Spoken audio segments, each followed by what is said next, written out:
안녕하세요. 메디친 멘토 중앙대학교 의학부 임재원입니다.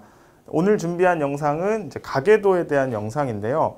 아무래도 학생들이 가계도 문제를 굉장히 어려워하고 또 시간이 없다 이런 이야기를 많이 하셔서 가계도 문제를 어떻게 풀이하면 좋을지 그 공부 방법에 대해서 영상을 준비했습니다.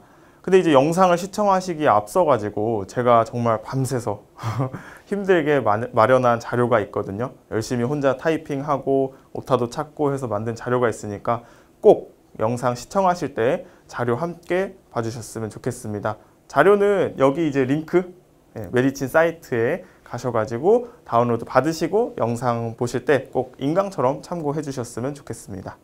네, 그러면 지금부터 시작하도록 하겠습니다. 가계도 분석 문제를 풀기 위해서 이제 학생들이 유전은 개념은 필요 없고 문제풀이 방법만 익히면 된다 이렇게 생각하는 친구들이 있어서 유전 킬러 문제도 항상 개념이 가장 중요합니다. 개념에서 그 문제풀이 방법이 나오기 때문에 이런 개념도 정확하게 알아놔야 되거든요. 그래서 먼저 보면은 가계도 분석이란 무엇인가? 가계도 분석은 이제 수능 특강에 나와 있는 정의를 제가 활용을 해봤는데요. 형질의 우열관계와 그리고 유전자의 전달 경로를 파악하는 것이 이제 가계도 분석의 목적이다라고 이야기할 수 있습니다. 형질의 우열관계는 그럼 무엇인가? 우성과 열성에 대한 정의 또한 이제 나와 있는데요. 우성과 열성은 이형 접합일 때 발현이 되는 것이 바로 우성이고요. 발현되지 않는 것은 열성이라고 이제 생각할 수 있습니다. 그래서 우성과 열성을 찾고 싶다? 그럼 이제 이형 접합을 찾는 그런 식의 움직임이 필요한 거죠. 그 다음 이제 전달 경로는 조금 더 다양한 내용을 담고 있는데요. 이 유전자가 상염색체에 있는지 혹은 성염색체에 있는지, 그리고 부계로부터 왔는지 모계로부터 염색체를 전달받았는지, 그리고 또 하나 이제 병이 여러 가지인 경우에는 그 병끼리 독립되어 있는지 아니면 같은 염색체에 연관되어 있는지까지 이런 전달 경로까지 파악을 해야 되는 거죠. 그래서 이러한 우열관계와 전달 경로 파악을 위해서 가계도를 하나하나 한 단계씩 쪼개 나가는 것이 바로 가계도 분석 문제의 포인트라고 할 수 있겠습니다. 그리고 또 하나는 이제 가계도 분석 문제 같은 경우에는 유전자를 알파벳으로 주기 때문에 어떤 형질이 어떤 알파벳에 이제 관련되어 있는가 그걸 파악하는 형질과 유전자 사이의 관계 파악 역시 문제 풀이의 중요한 단계입니다. 그래서 형질 유전자는 무엇이냐? 유전병, 정상 둘 중에 어느 형질이 이런 식으로 라지 A, 스몰 a 주어져 있을 때 어느 알파벳과 관련되어 있는지 그 매칭을 찾는 것이 이제 형질 유전자 관계 파악이라고 할 수 있겠습니다. 이제부터 가계도 문제. 가계도 문제는 어떤 특성을 갖고 있는지 좀 살펴보도록 하겠습니다. 가계도 문제는 크게 이렇게 세 부분으로 나뉘는데요. 문제에다 표시를 해보면 여기 가계도 상단 부분, 가계도 위에 주어져 있는 정보, 이거 이제 저는 사전 정보라고 부르고요. 그 다음에 가계도 자체, 그리고 마지막으로 가계도 아래에 주어져 있는 이 위에 두 가지를 가지고 이제 찾지만 다 찾을 수는 없는 경우가 많거든요. 그래서 그 정보들을 더 찾을 수 있게 주어지는 추가 정보, 이렇게 세 부분으로 나눌 수 있습니다.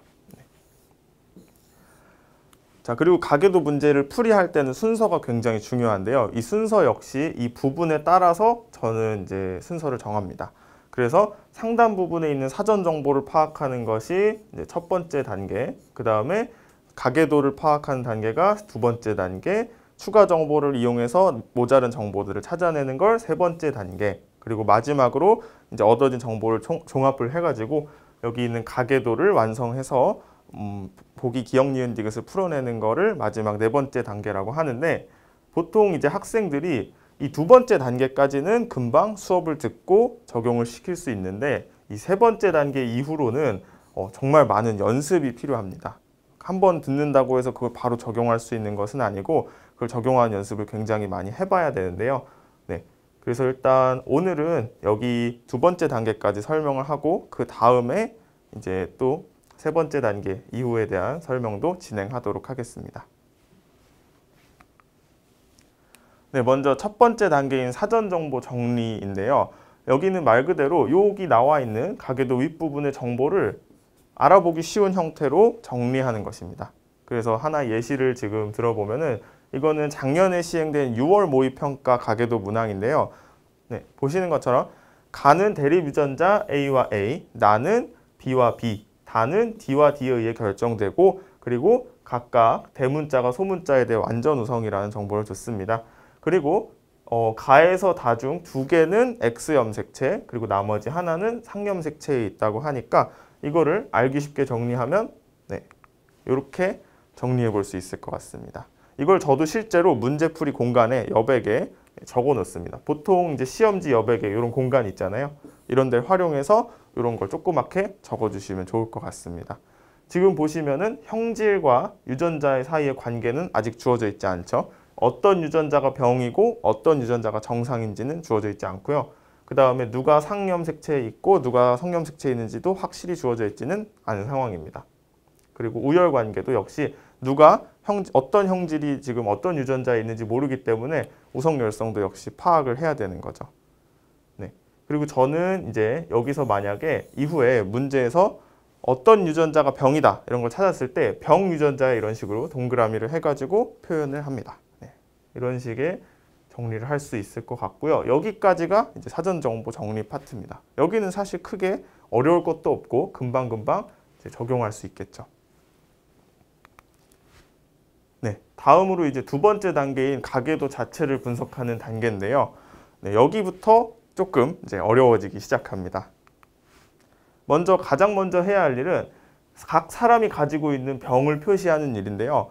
이 가계도 문제 위에다가 예를 들어 이 남자가 기역 병을 가지고 있으면 기역, 니은 병을 가지고 있으면 니은 이런 식으로 표시를 합니다. 저는 병이 3개인 경우에는 순서대로 기역, 니은, 디귿 이런 식으로 표시를 하는데 여러분도 각각 이제 가지고 있는 방법이 있다면 그걸 이용해서 표시를 하시면 될 것 같습니다. 네, 그리고 이제 병을 표시했으면 다음으로는 부모는 서로 같은 형질을 갖고 자식은 부모와 다른 형질을 갖는 경우를 찾아내야 합니다. 이제 이거를 가계도 예시를 들어보면은 이제 부모가 서로 같은 형질이고 부모는 정상이지만 자식은 병인 이런 케이스가 있다면 부모의 형질이 정상이 우성이 되는 거고요.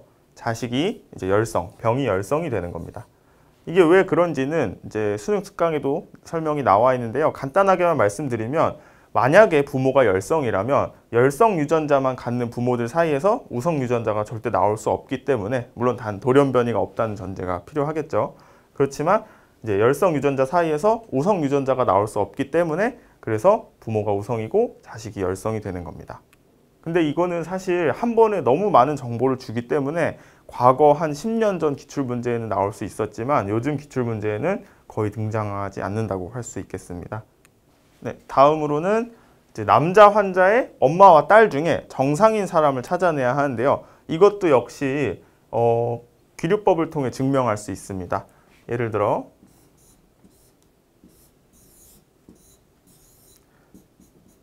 어떤 남자 환자의 딸이 정상이다. 이럴 경우에 어떤 케이스가 불가능한지 한번 살펴보도록 하겠습니다. 만약에 이 병이 성염색체로 전달되는 병이라고 한다면 아빠가 성염색체, 즉 X염색체의 병 유전자를 달고 이걸 반드시 딸한테 전달을 해주게 됩니다. 그럼 만약에 이 병 유전자가 우성 유전자였다. 그렇게 되면 이 딸도 반드시 병을 가져야 하죠. 근데 그렇지 않다는 뜻은 이 병은 반성, 우성이 될 수 없다. 이런 힌트라고 말할 수 있겠습니다. 그 다음에 마찬가지로 완전히 반대 경우를 생각해 보면 여자 환자의 아들과 아빠를 봤을 때 한 명이라도 정상이 있다면 이는 거꾸로 열성, 반성이 이제 모순이 되겠다라고 말할 수 있겠습니다. 여기까지 있는 정보를 한번 지금 이제 실제 가계도를 가지고 적용하는 연습을 해보도록 하겠습니다. 네, 아까 가계도 분석 두 번째 단계, 가계도 자체를 이제 쪼개서 이제 분석하는 거를 설명드렸는데요. 그거 이제 한번 실제 가계도를 가지고 적용하는 걸 해보도록 하겠습니다. 이제 여기서부터 학생들이 굉장히 어려워하고 그리고 실수도 많이 나오는 파트인데 잘 따라오셔야 합니다. 네. 일단 첫 번째로 각 사람이 가지고 있는 병을 이제 표시를 해야 되는데 여기 나와 있는 것처럼 기역, 니은, 기역, 니은 이렇게 병을 사람 위에다가 표시를 해줘야 되는 거죠. 그 다음으로 부모가 갖고 자식이 다른 케이스가 있는지 확인을 해야 되는데 아까 말씀드렸다시피 이거는 잘 등장하지 않죠, 요새. 그래서 아까 6평의 예시를 제가 쓰지는 못하고 옛날 가계도, 다른 가계도에서 한번 가져와 봤습니다. 지금 여기 있는 가계도를 보시면 3번과 4번 부모가 니은 형질에 대해서 둘 다 정상이죠. 그런데 딸인 6번이 니은 형질에 대해서 병을 갖고 있기 때문에 정상인 부모 사이에서 병인 딸이 태어났으므로 이 병은 정상에 대해서 열성이다. 이렇게 말씀을 드릴 수 있겠습니다.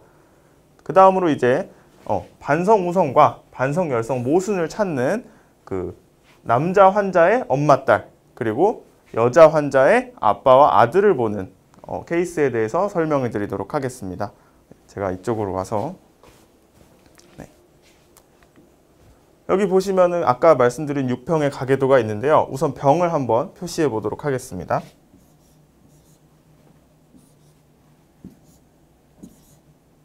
네, 이렇게 병을 표시할 수 있고요. 여기 나와 있는 A 같은 경우에는 형질이 주어져 있지 않으므로 아무것도 표시할 수 없습니다. 네.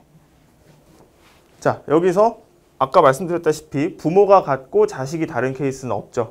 그래서 남자 환자의 엄마나 딸, 그리고 여자 환자의 아빠나 아들을 한번 살펴보도록 하겠습니다.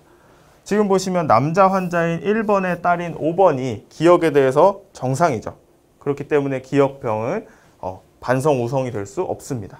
마찬가지로 여자 환자인 3번의 아들인 6번이 이제 병을 갖지 않으므로 반성 열성 역시 모순이라고 할 수 있겠죠.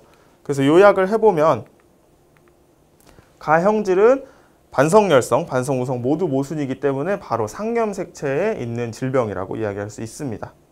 자, 그런데 여기서 몇 가지 의문이 나올 수가 있는데 그러면 Y염색체인 경우는 어떻게 하냐라고 말씀하실 수 있는데 일단 우선 가계도 문제에서 역대 한성유전, 즉 Y염색체 유전이 나온 경우는 최근 한 7년 정도 살펴봤을 때는 없던 것 같았습니다. 한성유전이 가계도 문제에서는 굉장히 나오기가 힘든데요. 왜 그러냐면 일단 이런 여자 환자 같은 경우는 환성유전에서는 등장할 수가 없고 또 남자 환자가 있다면 그의 아들, 손자 모두 이제 병을 가져야 하기 때문에 한성유전은 출제되기가 어렵습니다. 그래서 상염색체가 아니라면 바로 반성유전, X염색체 유전이라고 이제 확정을 지을 수 있을 겁니다. 자, 그러니까 아까 스텝 1에서 가계도에 대한 사전 정보를 정리해 놓은 건데 거기서 이제 지금까지 찾은 정보를 이용해서 한번 더 확인을 해봅시다. 이게 스텝 1에서 정리한 내용이었죠. 여기서 지금 가형질이 상염색체를 통해 유전되는 형질임을 가형질이 상염색체를 통해 유전되는 형질임을 밝혔으니까 여기다가 상염색체라고 표시할 수 있겠죠. 그럼 자연스럽게 남은 두 형질은 X염색체를 통해 유전되는 형질임을 알 수 있고 동시에 성염색체에 함께 연관되어 움직인다. 네, 이렇게 얘기할 수 있겠습니다. 그래서 이거를 정리해서 다시 써보면 네, 이렇게 얘는 상염색체, 얘네 둘은 X염색체에 연관되어 있다. 이렇게 정리할 수 있습니다. 그래서 여기까지 하는 게 이제 스텝 2인데 어떤가요? 지금은 그래도 조금 할만할 수도 있고 아니면 좀 복잡하다 생각이 들 수도 있는데 이후 스텝 3부터는 훨씬 더 어렵고 복잡해지기 때문에 저도 여기서 한번 끊어가도록 하겠습니다. 이후 스텝 3부터는 다음 영상에서 설명해 드리도록 하겠습니다.